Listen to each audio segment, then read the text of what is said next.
Hello everyone, welcome back to our channel. Today we are explaining about a new topic, stage of internationalization. ठीक है, हमने इसके previous video में international business के scope को cover किया था। ठीक है, आज हम इस वीडियो में बात करेंगे स्टेज ऑफ इंटरनेशनलाइजेशन की। ठीक है, तो इसका जो पहला स्टेज है वो क्या है? Domestic business. डोमेस्टिक बिजनेस को हम समझते हैं, in this stage the company sells this home country. इस डोमेस्टिक स्टेज में क्या रहता है? आपकी जो कंपनी है वो सिर्फ एक ही देश में बिजनेस करती है, या जिस देश में वो प्रोडक्ट की मैन्युफैक्चरिंग करती है उसी देश में उसे सेल करती है। ठीक है, इसमें क्या रहता है? No export, no foreign business, no international plan. इसमें क्या रहता है? कोई एक्सपोर्ट नहीं, कोई भी प्रोडक्ट को एक्सपोर्ट नहीं किया जाता है, फॉरेन बिजनेस नहीं किया जाता है, देन इंटरनेशनल बिजनेस की कोई प्लानिंग नहीं होती है। ठीक है, इसमें क्या रहता है कि जो भी प्रोडक्ट है, मतलब कोई प्रोडक्ट है जिसे एक कंट्री में अपन मैन्युफैक्चरिंग कर रहे हैं, उसी के मार्केट में उसे सेल करना होता है। इस कंडीशन में क्या रहता है? अपने को एक प्लस पॉइंट ये रहता है अपने साथ में कि आपके वहां के जो भी कंट्री में उसे मैन्युफैक्चरिंग कर रहे हैं या जिस कंट्री में उसे सेल कर रहे हैं, तो कंट्री के आपके पीपल के पसंद और नापसंद के बारे में अच्छी तरह जानकारी होती है, जिससे आप उनके पसंद और नापसंद के अकॉर्डिंग प्रोडक्ट आप मैन्युफैक्चरिंग करके उसे उस मार्केट में सेल करते हैं। इसमें क्या रहता है? ट्रांसपोर्ट बहुत आसानी से हो जाता है प्रोडक्ट का, देन इसमें रिस्क भी अपनी बहुत कम होती है बिजनेस को लेकर। ठीक है, इसे आप एग्जांपल के थ्रू समझते हैं। A local bakery selling only in one city. में एग्जांपल के थ्रू हम समझते हैं, जैसे आपके सिटी की लोकल बेकरी होती है, वहां के जो प्रोडक्ट सेल होंगे वो आपके सिटी में ही, आपके कंट्री में ही होंगे। ठीक है, जैसे पतंजलि, देखिए पतंजलि जब स्टार्ट हुआ था, जब स्टार्टिंग में सिर्फ भारत या इंडिया में ही अपने प्रोडक्ट सेल करता था। इसी तरह डीमार्ट और ओला कैब होता है। जैसे डीमार्ट है, डीमार्ट आपके कंट्री में अलग अलग स्थानों या अलग अलग डिस्ट्रिक्ट में आपके लेआउट बने हुए हैं, वो सिर्फ आपके देश में ही डीमार्ट के प्रोडक्ट सेल करेगी। इसी तरह जो ओला कैब है, वो ओला कैब जो रहता है वो सिर्फ इंडिया में ही अपनी सर्विस प्रोवाइड करता है। ठीक है, इसके दूसरा स्टेज है वो क्या है? International company. इंटरनेशनल कंपनी को हम समझते हैं, the company gets regular foreign demand, so it form international department to manage foreign market. इसमें इंटरनेशनल कंपनी अलग कई देशों में अपना काम या बिजनेस स्टार्ट कर देती है। इसमें क्या रहता है कि जो कंपनी रहती है वो अलग अलग कंट्री में कुछ छोटे छोटे ऑफिस या ब्रांचेस ओपन करके बिजनेस करती है, लेकिन इसकी जो कंट्रोलिंग रहती है या स्ट्रेटजी रहती है वो होम कंट्री के पास में ही होती है। मतलब बिजनेस अदर कंट्री में तो कर रहे हैं, लेकिन इसकी जो कंट्रोलिंग रहेगी वो क्या रहेगी? आपके होम कंट्री के पास में ही रहती है।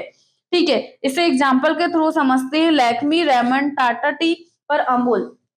जैसे फॉर एग्जांपल के लिए टाटा टी है, टाटा टी मतलब बहुत सारे देशों में अपनी चाय बेचती है, जैसे अमेरिका, यूरोप वगैरह में अपनी चाय बेचती है। ठीक है, इसी तरह अमूल है, अमूल यूएसए और यूएई में अपने अपने मक्खन, घी हो गया, है ना, दूध पाउडर हो गया, वो इत्यादि सेल करता है। मतलब इंटरनेशनल बिजनेस में क्या रहता है कि जो आपकी कंपनी की कंट्रोलिंग रहती है वो आपके होम कंट्री के पास में रहती है, जिससे इसमें क्या रहता है, जो भी आप कंपनी में या आप जो भी आपके बिजनेस में प्लानिंग करते हैं, जो प्लानिंग करते हैं, जो स्ट्रेटजी है, जो भी रूल्स रेगुलेशन करते हैं, वो आपके कंट्रोल में रहता है।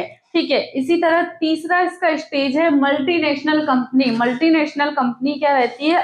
बहुत सारे देशों के साथ में वर्क करती है। ठीक है, इसे हम समझते हैं। Now the company become a multinational corporation, this open offices, factories और ब्रांचेस इन मैनी कंट्री। इसमें क्या रहता है कि जो आपकी कंपनी रहती है वो अलग अलग कंट्री में ऑफिसेस ओपन करके, ब्रांचेस ओपन करके या फैक्ट्री ओपन करके बिजनेस स्टार्ट कर देती है। इसमें क्या रहता है, जिस जिस भी कंट्री में आप ब्रांचेस या फैक्ट्री ओपन कर रहे हैं, वहां का जो मैनेजमेंट रहता है, वहीं के जो मैनेजमेंट रहता है और जो कंट्रोलिंग रहती है, जिस मैनेजमेंट और जो कंट्रोलिंग रहती है वो वहीं की ब्रांचेस या वहीं के फैक्ट्री के द्वारा उसे कंट्रोल किया जाता है। ठीक है, एग्जाम्पल के थ्रू समझते हैं। कोको कोला जो है 200 प्लस कंट्री में अवेलेबल होता है। ठीक है, जो कोका कोला ब्रांड है वो 200 प्लस देशों में अपना अवेलेबल होता है। लेकिन इसमें क्या रहता है, वहां जिस भी कंट्री में ये मतलब सेल किया जाता है इसमें, उसमें क्या रहता है, थोड़ा थोड़ा टेस्ट में अंतर आ जाता है कंट्री के अकॉर्डिंग। ठीक है, इसमें क्या रहता है, सॉरी, मल्टीनेशनल कंपनी में क्या रहता है, जिस भी कंपनी कोई भी देश में ब्रांचेस ओपन करती है या जो भी प्रोडक्ट मैन्युफैक्चरिंग करती है, वहां के कल्चर के अकॉर्डिंग उनका टेस्ट थोड़ा थोड़ा चेंज कर देती है। ठीक है, जैसे इसका एग्जांपल और भी है, टीसीएस कंपनी हो गया, जियो हो गया, आईबीएम हो गया और सैमसंग हो गया। अब सैमसंग कंपनी एक स्मार्टफोन की कंपनी है, ये क्या है, साउथ कोरिया की कंपनी है, लेकिन इन्होंने क्या, इस कंपनी ने क्या किया है, भारत में इन्होंने मोबाइल की फैक्ट्री ओपन की है, तो ये क्या हो गया, मल्टीनेशनल कंपनी हो गई। ठीक है, यह मल्टीनेशनल कंपनी का एक एग्जांपल है। अब इसका जो चौथा स्टेज है वो क्या है, ग्लोबल कॉर्पोरेशन। ग्लोबल कॉर्पोरेशन को हम देखते हैं, this final stage the company tracks the whole world as one market. इसमें क्या रहता है, जो आपकी कंपनी रहती है वो पूरे वर्ल्ड एक मार्केट समझ के वर्क करती है। इस कंडीशन में क्या रहता है, आपकी कंपनी को एक बड़ा ब्रांड नेम प्रोवाइड हो जाता है, या आपकी जो कंपनी की जो पोजीशन है वो बहुत हाई हो जाती है। ठीक है, इसमें क्या रहता है, the strategy brand design and decision become global. इसमें क्या रहता है, ग्लोबल लेवल से आप कंपनी के जो भी डिसीजन रहते हैं या कंपनी के जो भी प्रोडक्ट की डिजाइन रहती है वो ग्लोबल लेवल में आप उसे मैन्युफैक्चरिंग करते हैं। ठीक है, इसमें क्या रहता है, सेम प्रोडक्ट वर्ल्ड वाइड।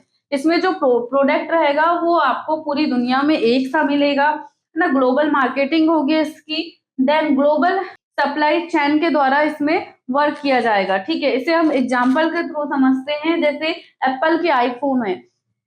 ठीक है, तो जो एप्पल के आईफोन है वो दुनिया के किसी भी मार्केट में अगर एप्पल के आईफोन परचेज करते हैं तो उसकी जो कैमरा क्वालिटी रहेगी, जो उसके फीचर्स रहेंगे, जो उसके रेट रहेंगे, वो सारी दुनिया में आपको एक से प्रोवाइड होंगे। इसी तरह गूगल हो गया, टोयोटो हो गया और माइक्रोसॉफ्ट कंपनी है, ये क्या है, ग्लोबल कंपनियां कहलाती है या ग्लोबल कंपनियां के एग्जाम्पल है। ठीक है, तो आई होप कि आपको यह वीडियो समझ में आया होगा।